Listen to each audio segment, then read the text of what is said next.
মালাইকারি তো অনেকভাবেই খেয়েছেন, এভাবে একবার বাড়িতে বানিয়ে দেখুন, তাহলে তফাৎটা কোথায় নিজেরাই বুঝতে পারবেন। দেখুন,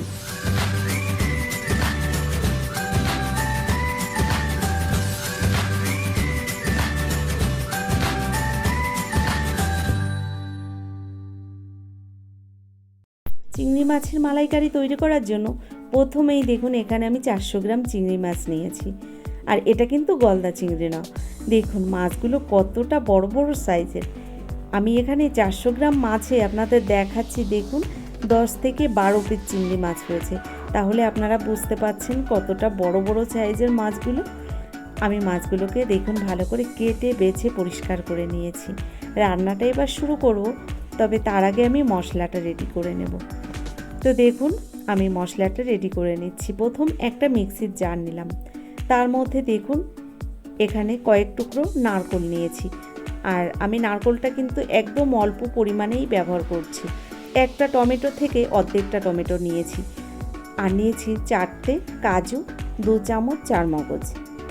এর মধ্যে এবার দিয়ে দেব আমি একটা মিডিয়াম সাইজের পেঁয়াজ, আর দিয়ে দিচ্ছি 2টো কাঁচা লঙ্কা, দিয়ে দিলাম এর মধ্যে হাফ ইঞ্চি পরিমাণে আদা আর 10 থেকে 12 কোয়া রসুন।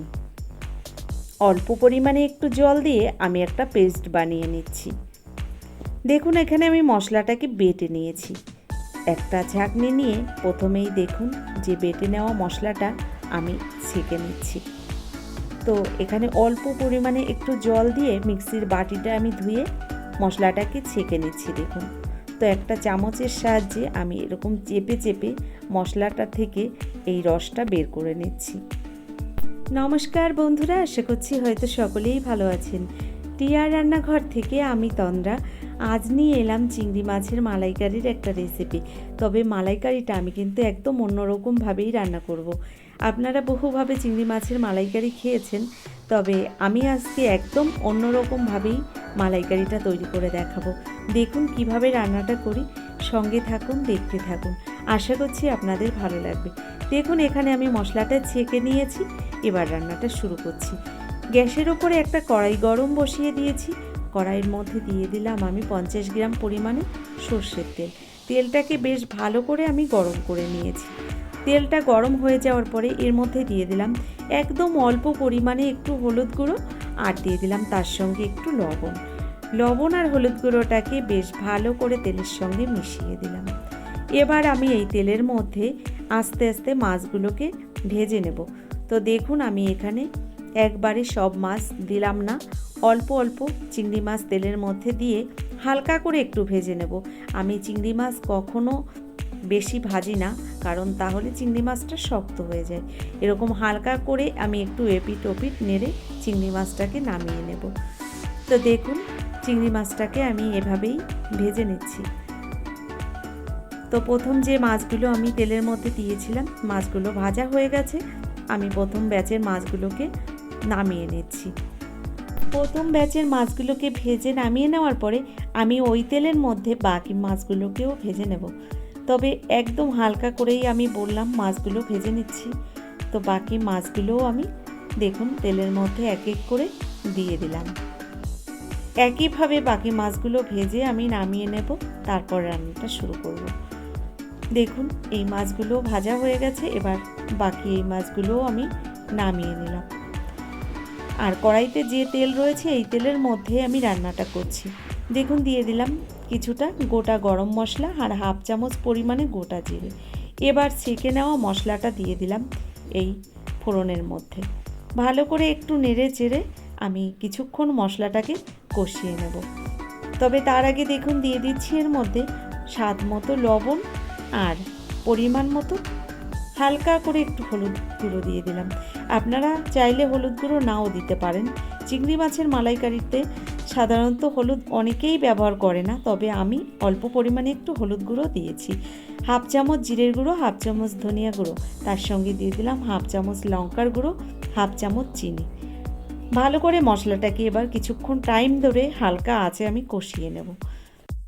তো বন্ধুরা, বেশ কয়েকদিন হলো আমি ঠিকঠাক ভিডিও আপলোড দিতে পারছি না, তা প্রায় 1 সপ্তাহ হয়ে গেছে। আমার শরীরটা একটু খারাপ ছিল, আপনারা হয়তো ভয়েস শুনে অনেকেই বুঝতে পারছেন। এখনও পুরোপুরি সুস্থ হইনি আমি, তাও অনেক দিন হয়ে গেল ভিডিও দিতে পারছি না, তাই আর ছোট্ট একটা ভিডিও নিয়ে এলাম। আপনারা কেউ স্কিপ করে দেখবেন না, এটাই আপনাদের কাছে আমার অনুরোধ। ছোট্ট একটা ভিডিও, সম্পূর্ণ ভিডিওটাই দেখার চেষ্টা করবেন। দেখুন, কিছুক্ষণ টাইম ধরে আমি মশলাটা কিন্তু কষিয়ে নিয়েছি। আস্তে আস্তে মশলা থেকে তেল ছাড়তে শুরু করেছে, আর দেখুন মশলার কালারটাও কিন্তু পরিবর্তন হয়ে গেছে, আপনারা দেখেই বুঝতে পাচ্ছেন। এবার আমি ভেজে রাখা চিংড়ি মাছগুলো এই মশলার মধ্যে দিয়ে দিলাম। মশলার মধ্যে চিংড়ি মাছগুলো দেওয়ার পরেই আমি ভালো করে মশলার সঙ্গে চিংড়ি মাছগুলোকেও কিছুক্ষণ টাইম ধরে কষিয়ে নিয়েছি। তো এভাবে কিছুক্ষণ কষিয়ে নেওয়ার পরে এবার দিয়ে দেবো এর মধ্যে অল্প পরিমাণে জল। তো সাধারণত চিংড়ি মাছের মালাইকারিতে আমরা দুধ ব্যবহার করে থাকি বা নারকেলের দুধ দিয়ে থাকি। তো আমি কিন্তু এখানে কোনো রকম দুধ ব্যবহার করিনি, দেখুন এখানে অল্প পরিমাণে জল ব্যবহার করছি। তো আপনারা এভাবে একবার বাড়িতে বানিয়ে দেখবেন মালাইকারি, একদম অন্যরকম স্বাদের হয় এই রান্নাটা, খেতে হয় দুর্দান্ত। দেখুন আমি জলটা দিয়ে দিয়েছি, আর ভালো করে নেড়ে চেড়ে আমি ঢাকনা বন্ধ করে গ্যাসের ফ্লেমটাকে বাড়িয়ে 2 মিনিটের জন্য রান্না করে নেব। তো এবার আমি ঢাকনাটা বন্ধ করে 2 মিনিট হাই ফ্লেমে আমি এই রান্নাটা করে নিচ্ছি। দেখুন 2 মিনিট বাদে আবার ঢাকনাটা খুলে আপনাদের দেখাচ্ছি। আরও কিছুক্ষণ আমি এভাবে রান্না করে নেব। গ্যাসের ফ্লেমটাকে কিন্তু হাই ফ্লেমে আমি রেখেছি। এবার এর মধ্যে দিয়ে দেব আমি 2টো কাঁচা লঙ্কা। তো দেখুন এখানে 2টো কাঁচা লঙ্কা আমি দিয়ে দিলাম রান্নার মধ্যে। আরও 3 মিনিট লঙ্কাটা দেওয়ার পরে আমি গ্যাসের ফ্লেমটাকে মিডিয়াম হিটে রেখে রান্নাটা করে নিচ্ছি। তো আস্তে আস্তে দেখুন ওপরের দিকে তেলগুলো সব ভেসে উঠছে, আর রান্নাটা কিন্তু আস্তে আস্তে হয়ে গেছে প্রায়। এবার এর মধ্যে দিয়ে দিচ্ছি আমি একদম অল্প পরিমাণে একটু গরম মশলা গুঁড়ো, আর দিয়ে দেব এর সঙ্গে 1/2 চামচ পরিমাণে ঘি। তো দেখুন গরম মশলা আর ঘিটা দিয়ে দিলাম আমি এই চিংড়ি মাছের মধ্যে। গরম মশলা গুঁড়ো আর ঘি দেওয়ার পরে ভালো করে আমি একটু মশলাটাকে মিশিয়ে দিলাম। এবার আমি গ্যাস বন্ধ করে স্টিমে ঢাকনা বন্ধ করে কিছুক্ষণ রেখে দেব। ওই 5 মিনিট মতো আমি ঢাকনা বন্ধ করে রেখে দেবো, তারপর আপনাদের পরিবেশন করে দেখাবো। তো বন্ধুরা, কেমন লাগলো আমার এই চিংড়ি মাছের মালাইকারি রেসিপিটি অবশ্যই সেটা লিখে জানাবেন। যদি আমার এই রেসিপিটি ভালো লেগে থাকে, যারা এখনও আমার চ্যানেলটিকে সাবস্ক্রাইব করেননি, অবশ্যই আমার ভিডিওটি দেখার পরে একটা লাইক দিয়ে চ্যানেলটিকে সাবস্ক্রাইব করে নেবেন। আর যারা ভিডিওটি ফেসবুক থেকে দেখছেন, অবশ্যই আমার পেজটাকে ফলো করবেন। তো আজকের মতো এই পর্যন্তই, পরবর্তী ভিডিও নিয়ে হাজির হয়ে যাব।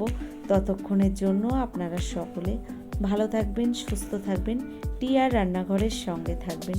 অসংখ্য ধন্যবাদ ভিডিওটা দেখার জন্য।